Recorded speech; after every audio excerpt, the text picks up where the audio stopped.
Jagadguru Adi Sankaracharya, the highest intellectual the world has ever produced, was unique in the history of thought as he combined himself the best qualities of a poet, a philosopher, logician, sahridaya, devotee, mystic, interpreter, commentator, religious reformer, and a very great organizer.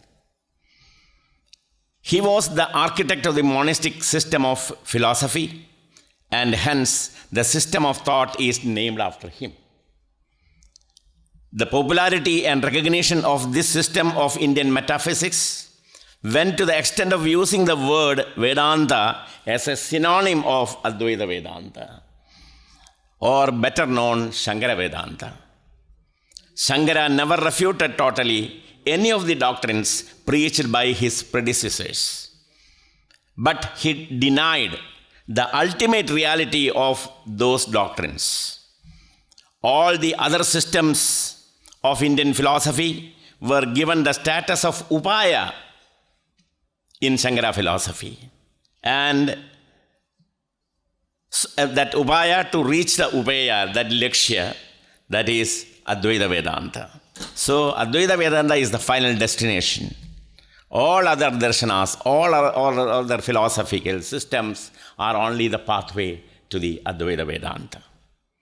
The ascetic of ascetics, the philosopher of philosophers, the poet of poets, the reformer of reformers, the commentator of commentators, the acharya of all acharyas, Shankara throws behind him all the rishis and philosophers of the world.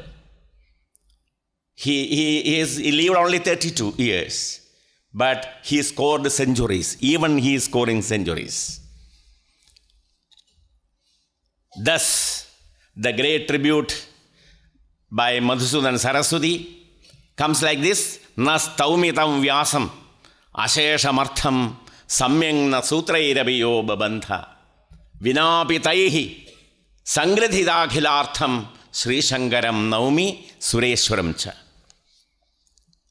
Sri Shankara based his philosophy of Advaita on the Vedantas of the Upanishads and the two other prasthanas, namely Bhagavad Gita and Brahma Sutras, which are dependent on the Upanishads only. For him, the Upanishads form the concluding portion of the Vedantas, and it is a secret doctrine communicated by the Guru and Shishya in confidence. Considering the Upanishads as a part of Veda, he distinguishes two sections of the Veda, the Aparavidya and the Paravidya portions, the Karma Kanda and the Jnana Kanda. They are distinct with different purposes and different subjects, and consequently different means are suggested for the attainment of those goals.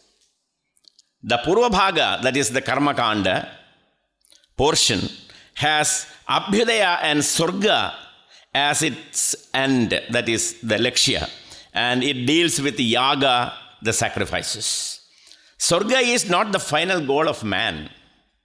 It is long-lasting but not everlasting.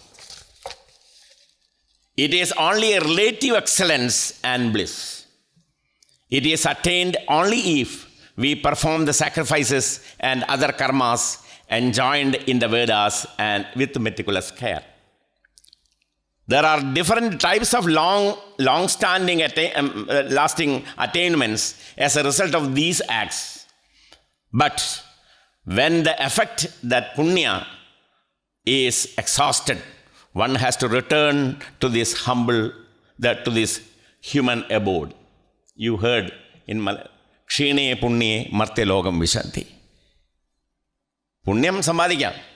Punyam Sambadichu Vinyal. Avunde Sorgathilikku povam. Pakshe, that is not something final.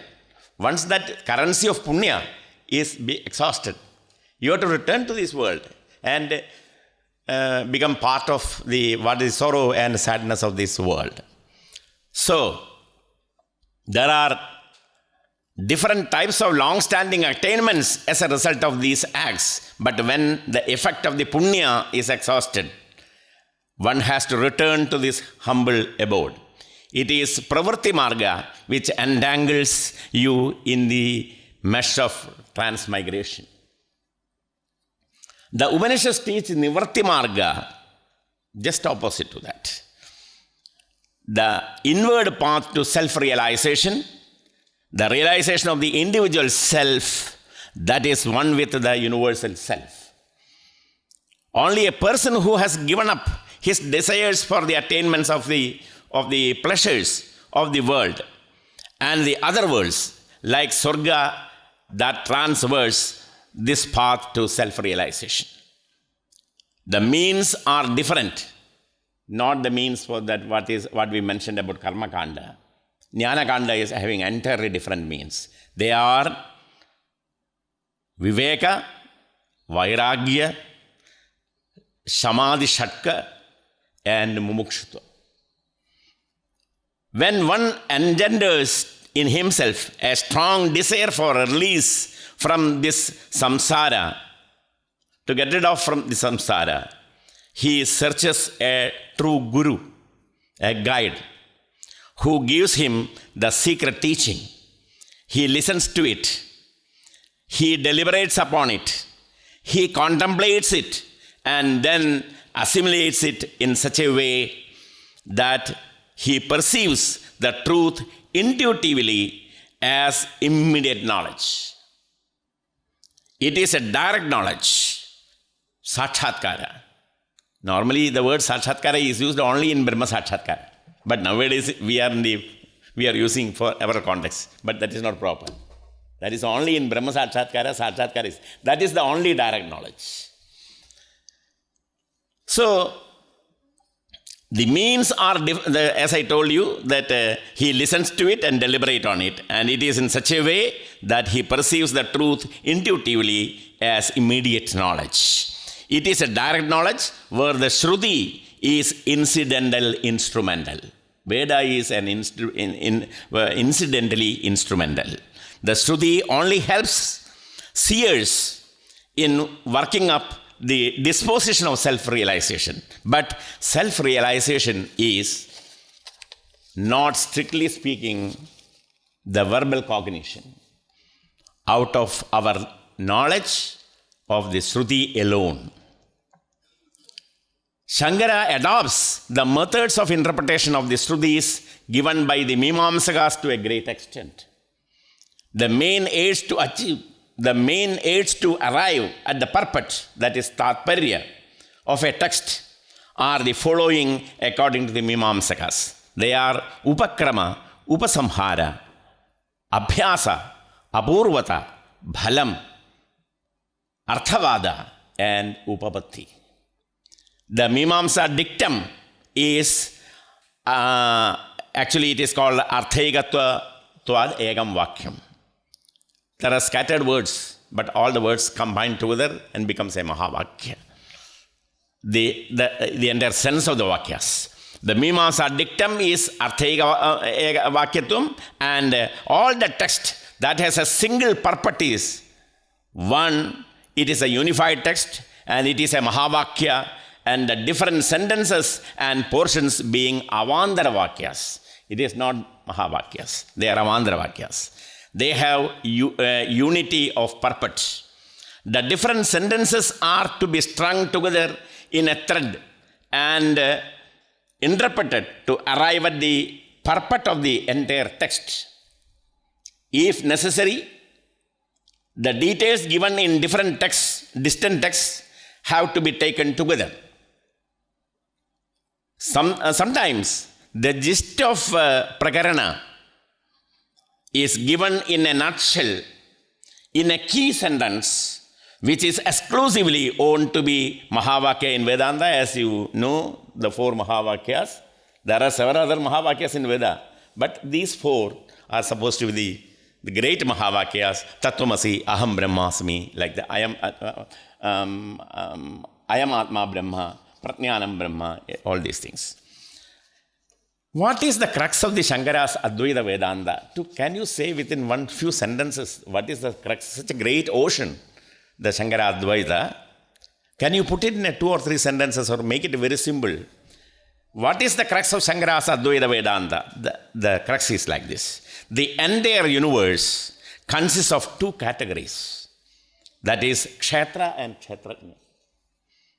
The inanimate and the animate. That is the Jada and the Chaitanya.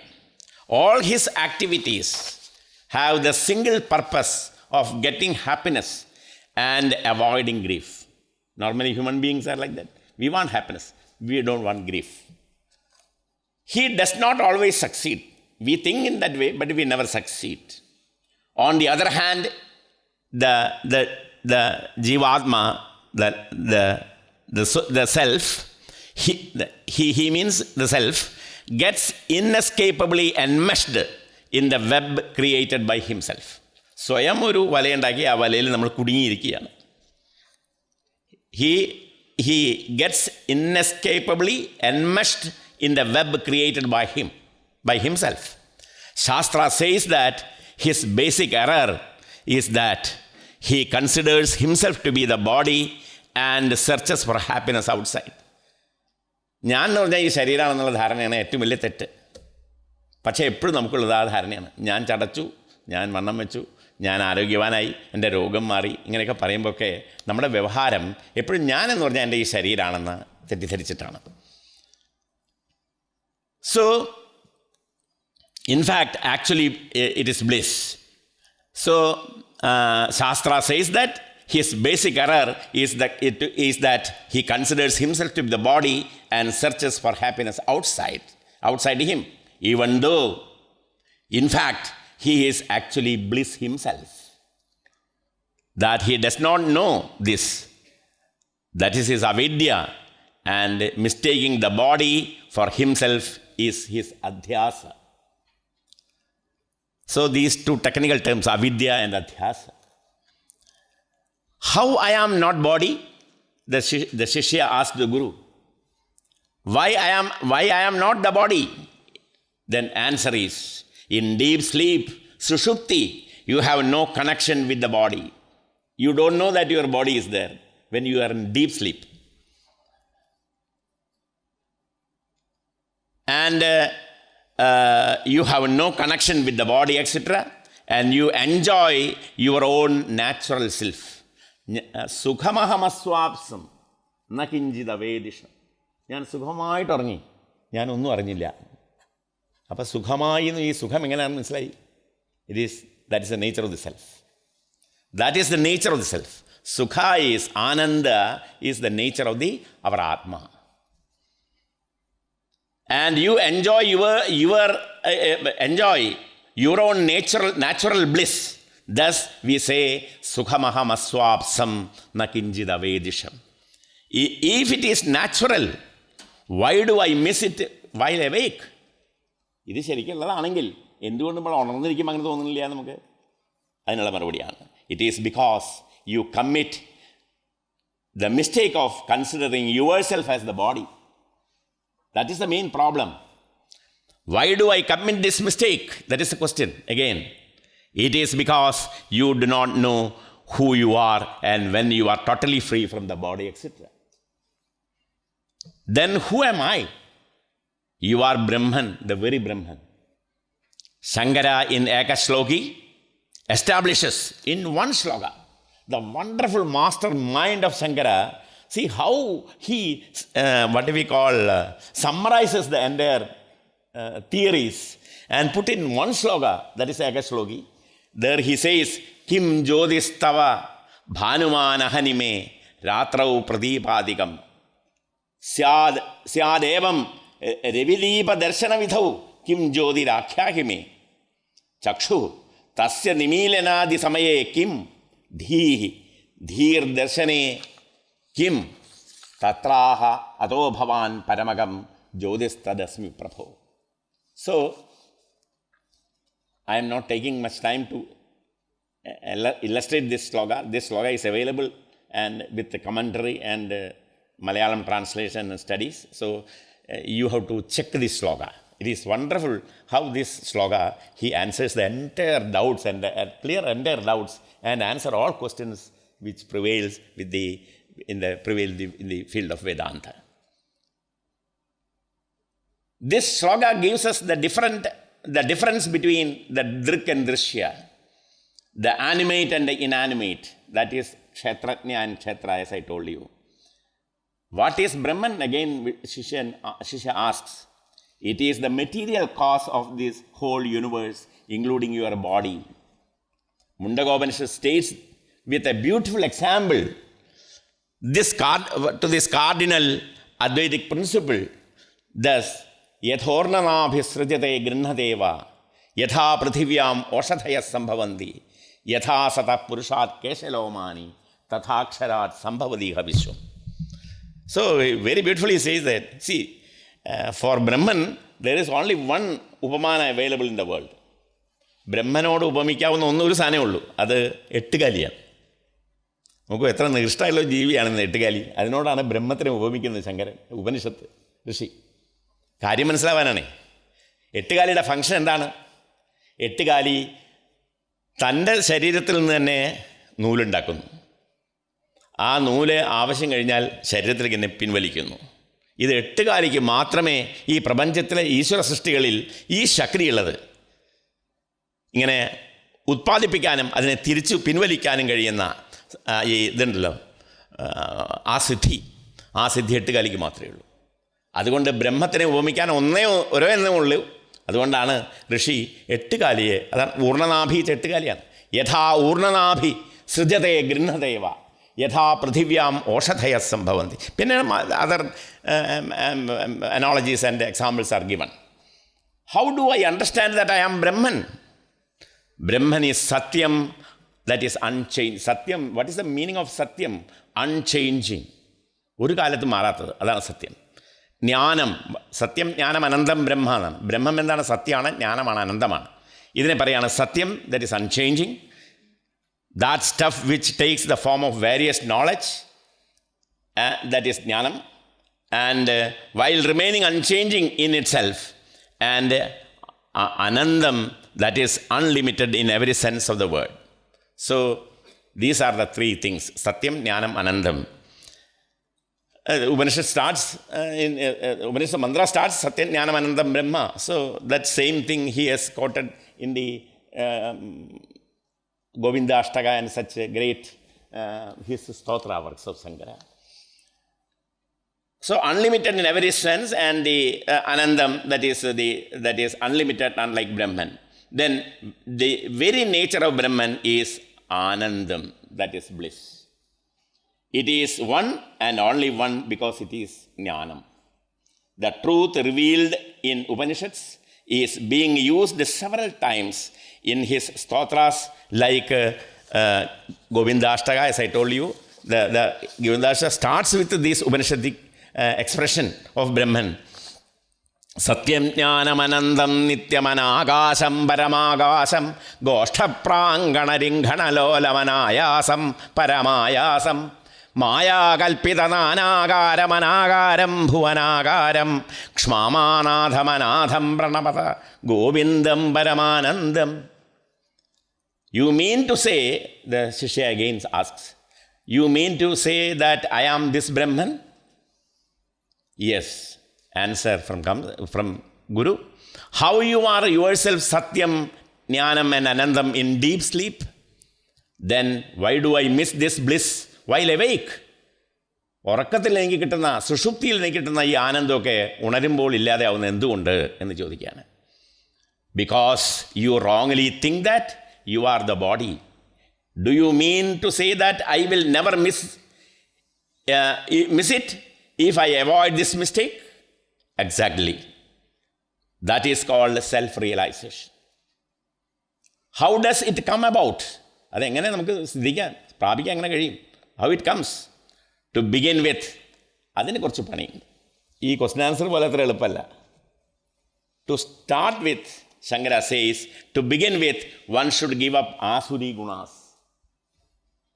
and cultivate daivi gunas. And he should desire worldly desires only within the ambit of dharma. That is the main thing. നമുക്ക് ധർമ്മം എന്താണോ പറഞ്ഞിട്ടുള്ളത് അത് മാത്രമേ നമ്മൾ ആഗ്രഹിക്കാവൂ. അതിൻ്റെ അപ്പുറം വയ്യ. അതിൻ്റെ അപ്പുറം ആഗ്രഹിക്കുന്നതുകൊണ്ടാണ് ഈ ലോകത്തിലെ എല്ലാ കലാപങ്ങളും. ഭാരതവർഷത്തിൻ്റെ ഏറ്റവും വലിയ കോൺട്രിബ്യൂഷനാണ് ഈ സംഗതി, ഈ ധർമ്മ ആൻഡ് ബ്രഹ്മ. ഈ രണ്ട് സംഗതികളാണ് ഭാരതവർഷം മുന്നോട്ട് വച്ചിട്ടുള്ള ഏറ്റവും രണ്ട് വലിയ principles. So to begin with, one should give up asuri gunas and cultivate daivi gunas. He should desire worldly desires only within the ambit of dharma, that is ethics. Later on, he should give up worldly desires also and do only nishkama karma. That is the second stage, with a purified mind. This is the fundamental social and ethical step in the search of supreme jnana for a seeker. Today's topic, it starts from here. How the what we call the social and ethical step, these are the steps. These two steps we have mentioned now, these are the steps. Then through shastra shravana means not simply what we are hearing now, it is only ordinary sound, not that. You have to hear shastra. Shravana, manana, nididhyasana, three things our professor has mentioned here.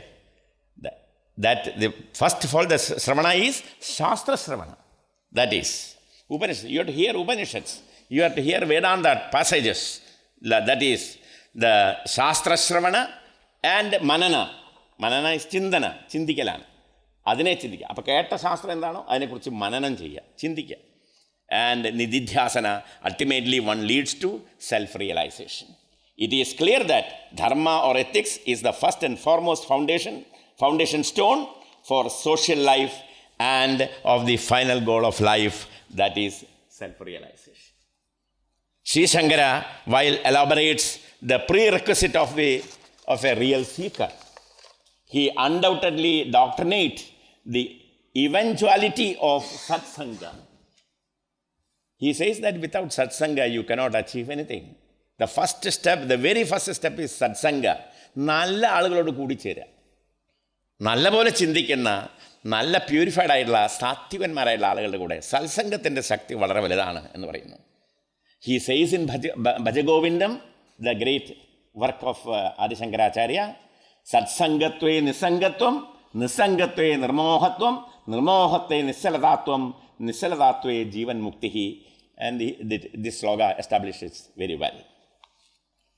The great sentence Tatvamasi, occurring in the 6th chapter of Chandogya Upanishad, is generally considered as the most epoch-making statement ever made in the history of Indian philosophy. It proclaims, according to Shankara, the great metaphysical truth of the identity of the self with Brahman. നമ്മുടെ ജീവാത്മാവും പരമചൈതന്യവും തമ്മിൽ, ഈശ്വര ചൈതന്യവും അല്ലെങ്കിൽ ബ്രഹ്മചൈതന്യവും തമ്മിലുള്ള അഭേദത, വ്യത്യസ്തതയില്ലായ്മ, ഒന്നായിരിക്കൽ, identity, അതിനെക്കുറിച്ചാണ് ഇത് പറയുന്നത്. So the ultimate reality. In the tradition of Advaita Vedanta, all later preceptors also have interpreted Tatvamasi as implying the metaphysical identity of the self. But a question may be raised here. Can Tatvamasi be interpreted also as an ethical concept which brings social harmony? Today's topic is social harmony. This session especially, social harmony. Whether, a very direct question, whether this Tatvamasi can be interpreted. We interpret in philosophical way. Tatvamasi we interpret normally. Shankara also interpreted in philosophical way. But he has given some clues in the Shankara Bhashya that it can be interpreted in empirical level also, in mundane level also, in the worldly level also it can be interpreted. And but a question may be raised, whether can Tatvamasi be interpreted also as the ethical concept which brings social harmony? Can we deduce that by reason of this identity one should have love towards others, or can we safely accept this as a moral maxim, as a guiding principle in the day-to-day life of a democratic world for social harmony and a national? Why you say national? When you speak about Shankaradvaita, you can say international or universal integration, we can say. Loga samasta sugino bhavantu vasudhaiva kudumbagam. So Shankaradvaita has a great canvas. It should be interpreted in a universal way. The idea of personality as the central concept of dualistic systems seems to lie at the root of the view that Tatvamasi is against religion and ethics and social harmony. The dualistic systems take the personality or personality or ego of the individual and its differences as a basic requisite for ethics. Here the question may be asked, is it not the negation of individuality as the root of ethics rather than its affirmation? Individuality negate ചെയ്യണോ അത് affirm ചെയ്യണോ എന്നുള്ളതാണ്. From experience, it is found that the latter is the basis of active ethics and social harmony. That is identity. For example, when a man sacrifices himself for the sake of others, what is involved is the negation of individuality and not its affirmation. The dualistic concept of personality as real is in sharp contrast with that of Shankara. For Shankara, as long as the illusion of the personality remains, one cannot be truly ethical. Essential difference of individuals is incompatible with active ethics. For him, identity of the self is the root of ethics. That is, identifying oneself with others, and thus negates one's own individuality. The significant question here seems to be whether this identity is affirmed in action or in the mere conceptual thought. ഈ identity നമ്മൾ പറയണ്ടെങ്കിലും ഇതുവരെ തത്വത്തിൽ പറയുന്നത് മാത്രമേ ഉള്ളൂ, അത് ലോകത്തിലെ ഈ വ്യവഹാരം ഇത് പ്രായോഗികമാണോ എന്നുള്ളതാണ് ചോദ്യം. Shankara says yes, it is 100% practical. So, the doctrine of the Tatvamasi is not something to be confined to the conceptual thought alone. അത് വെറും തത്വപ്രവചനം മാത്രമല്ല. ലോകത്തിൽ വളരെ തത്വമസി എന്നുള്ളത് ഏറ്റവും ലോകത്തിൽ വ്യവഹാരമായ ഒന്നാണ്, വളരെ വ്യാഖ്യാന സാധ്യതയുള്ളതാണ്. It must manifest in corresponding actions. A clue to this idea can be seen in Shankara's own statements scattered in his Bhagavad Gita Bhashya. In the context of the question of performing altruistic deeds, that means loga sangrahartham karma. Loga sangraham cha loga nanma. Loga sangraham na സംസ്കൃതത്തിൽ പറയാം, സംഗ്രഹം എന്ന വാക്കിന് നന്മ എന്നാണ്. ലോക സംഗ്രഹാർത്ഥം കർമ്മ, ലോകത്തിൻ്റെ മുഴുവൻ നന്മയ്ക്ക് വേണ്ടി പ്രവർത്തിക്കുക. അവിടെ ഇത് കാര്യം വളരെ ക്ലിയറായിട്ട് പറഞ്ഞിട്ടുണ്ട്. Shankara says, everywhere in spiritual science, the very characteristics of successful yogins as thought as the means to attain that state, since they can be attained by effort. The characteristics of a realized soul is given in the Bhagavad Gita in the description of the Sthita Prajna and Gunatita. Those who are familiar with Gita shlokas, immediately these points will come there.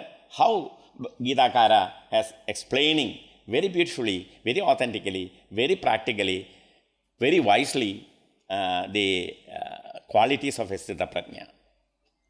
And here, several qualities like compassion, which are needed, what we are discussing about social harmony and national integration or universal integration, whatever it may be, all these good things.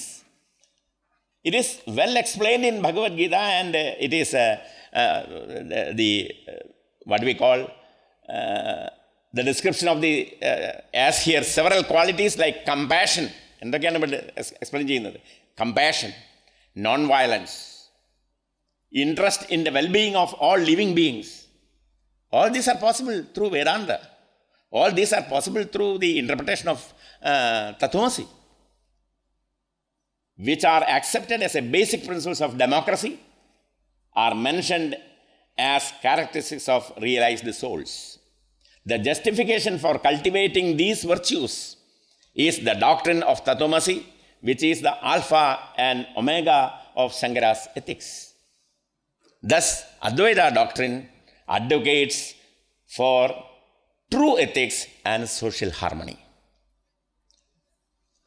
I skip some pages here because Dr. Sudarshan, my friend, is the director of the Chinmaya International Foundation. He told that he will collect all these papers and publish. So you will read full text at that time. But I have to skip because of time. I permitted that is over now. About 5 minutes more I will take and I will finish it. The doctrine of the identity of the spirit can thus legitimately interpreted as an ethical concept. Tatvamasi ennulla ee rendu tvam tad ennulladundallo adinte identity. The doctrine of the identity of the spirit can thus legitimately be interpreted as an ethical concept. It is the affirmation of this principle in every activity of man that makes man really ethical. So long as one clings to one's individuality or private ego, one is unethical. That is the concept of Shankara Advaita. When one slowly and steadily negates one's individuality by identifying oneself actively with others, only then can he be a really ethical person, an ethical man. Really ethical. We know that the difference between one man and another exists empirically. At worldly level, at empirical level, at mundane level, we have differences. But that is only at that level only. But when you go deeper, the sense is same. So identity is the main thing. We know that the difference between one man and another exists empirically, but this bare difference is not in any way as an incentive for active love. Ethics of active love, in fact, develops when one slowly gives up the idea of ultimate difference and tries to establish a relationship with others, a relationship which in the end is one of identity. And true ethics and social harmony are possible only at this stage of identification. Now I will skip some more places. The tendency now coming to my last, not last, but in between I have to conclude, anyway or other. Time is only precious, that very little. The implementing this to the present day, the Neo-Vedantins, how they looked at this great dictum, how they have interpreted the tendency of the Neo-Vedantins, like Vivekananda, starting from Vivekananda, Mahatma Gandhi and such great people, Narayana Guru and Chinmaya ji and all the great rishis, they are having towards interpreting Advaita doctrine, Tatvamasi, as an ethical concept. The two great Advaitins of modern India, Swami Vivekananda and Mahatma Gandhi, have based all their practical ethics on the non-duality of the spirit preached by Shankara. ശങ്കരൻ്റെ അദ്വൈതത്തെ ആധാരമാക്കിയിട്ടാണ് രണ്ടുപേരും പറഞ്ഞിട്ടുള്ളത്. About the golden rule, love your neighbor as thyself, Swami Vivekananda observes here, though all religions have taught ethical precepts such as do not kill, do not injure, love your neighbor as thyself, etc. So many things are there. Yet none of these have given the reason. No world philosopher has given reason why you do not injure your neighbor. What is harm in it? You can injure. Why? Why that protest? Why it negates? It clearly says that yet none of them have given the reason. Why should I not injure my neighbor To this question, there was no satisfactory or conclusive answer forthcoming until it was evolved by the great metaphysical speculations of the Hindus, who could not rest satisfied with mere dogmas. So the Hindus say that this Atman is absolute and all-pervading. എൻ്റെ ഈ ആത്മാവ് തന്നെയാണ് എല്ലാത്തിലും വ്യാപിച്ചിരിക്കുന്നത്. അപ്പോൾ ആരെ ഉപദ്രവിച്ചാലും ആരെ കൊന്നാലും എന്നെ കൊല്ലുന്നതിന് തുല്യമാണ്. ആരോട് ഹിംസ കാണിച്ചാലും ആ ഹിംസ എന്നോട് തന്നെയാണ് കാണിക്കുന്നത്. Advaitam to go to that extent and explains. This is what said by Vivekananda Swami. That is the real, what we call the horse mouth of Hindus, the talk. Therefore, by injuring one's neighbor, the individual actually injures himself. This is the basic metaphysical truth underlying all ethical codes, and that we call ethics and morality and doing well to others. Swami Vivekananda declares, is all about but the manifestation of this oneness. This expression of oneness is what we call love and sympathy, and it is the basic of all our ethics and morality, which materializes social harmony and universal integration. Swami Vivekananda fully realizes that if the basic difference is ultimate, it is difficult to give a logical place for ethical actions involving self-sacrifice and self-negation. Swami Vivekananda founded,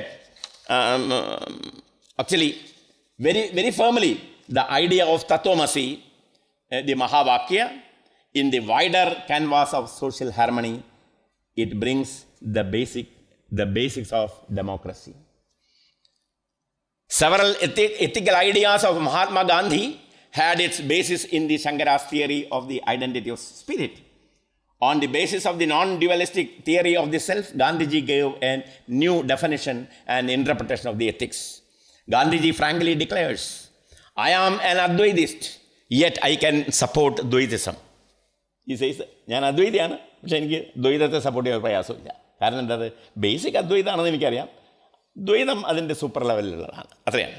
എന്നിട്ട് അദ്ദേഹം പറയാണ്, yet I can support the dvaitism. Again, the soul of omnipresent, why should he care to be confirmed within the cage, the cage-like body, and do evil and even kill for the sake of the cage? We thus arrive at the ideal of the total renunciation. Total renunciation. It is, അതൊന്ന് ശരിയായിട്ടുള്ള ആനന്ദം ഉണ്ടാവുള്ളൂ എന്നാണ്. You have to renunciate, but some people you say, സന്യസിച്ചു എന്ന് പറയും. എന്തിനാണ് സന്യസിച്ചതെന്ന് വെച്ചാൽ അവർക്ക് അറിയില്ല. എന്തിനാണ് സന്യസിച്ചത്? ഈ ടോട്ടൽ റിനൗൺസിയേഷൻ വേണം, എല്ലാറ്റിനോടും ഉപേക്ഷ വേണം. അതിലാണ് റിയൽ ആനന്ദം ഉണ്ടാവുക. ഒരു ആഗ്രഹം ഇല്ലാത്തവനുണ്ടാവുന്ന ആനന്ദം വേറെ ഒരു സ്വതേ നമ്മൾ വിചാരിക്കുക ആഗ്രഹം ഉണ്ടാവുക, അത് നടന്നാൽ അതിലാണ് വലിയ ആനന്ദം എന്നാണ്. അത് വളരെ നൈമിഷികമാണ്. പക്ഷേ ഒരു ആനന്ദവും ആഗ്രഹം ഇല്ലാതിരിക്കുന്ന ആൾക്കുണ്ടാവുന്ന ആനന്ദം എന്താണെന്ന്, അത് only through your nididhyasana you can experience it. And this Shankara goes to the extent of saying that working for the welfare of others itself is ahimsa.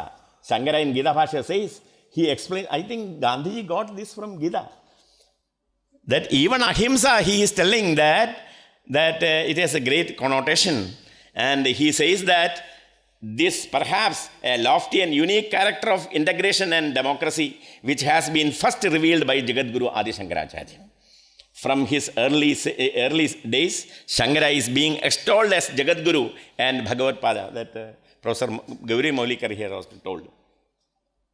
Shankara is the only guru in the world who is, the epithet is given, that Jagadguru and Bhagavad-pada. This is not given to any other person. So the Jagadguru and Bhagavad-pada, because of his revealing of this great cardinal principle of ahimsa, which brings social harmony and universal integration. It was perhaps from this statement of Shankara that even Gandhiji got the clue and built up the practical ethics. Once Gandhiji wrote in Young India, I don't believe that an individual may gain spirituality when all that surrounds him suffer. Ulloor ഒരു കവിതയിൽ പറയുന്നുണ്ടല്ലോ, ചുറ്റുമുള്ളവർ മുഴുവൻ ലോകത്തിൽ സങ്കടപ്പെട്ടിരുന്ന് പലതുകൊണ്ടും പ്രയാസപ്പെട്ടുകൊണ്ടിരിക്കുമ്പോൾ നിങ്ങൾ ഒറ്റയ്ക്ക് ഇങ്ങനെ ഇരുന്ന് ബ്രഹ്മപദത്തിലെത്താൻ ചിന്തിക്കുന്നത് സ്വാർത്ഥമല്ലേന്ന് ചോദിക്കും. നിങ്ങൾ മാത്രം തത്വജ്ഞാനിയായി നിങ്ങൾ ബ്രഹ്മജ്ഞാനം വലിയ ആനന്ദം അനുഭവിക്കാനായിട്ട് ബ്രഹ്മസാക്ഷാത്കാരത്തിന് പ്രയത്നിക്കുന്നത് ശരിയാണോ? നിങ്ങൾ ചുറ്റുമുള്ള ആളുകളെയൊക്കെ ഒന്ന് കാണണ്ടേ, അവരുടെ സങ്കടവും നിങ്ങൾ ഒപ്പണ്ടേ?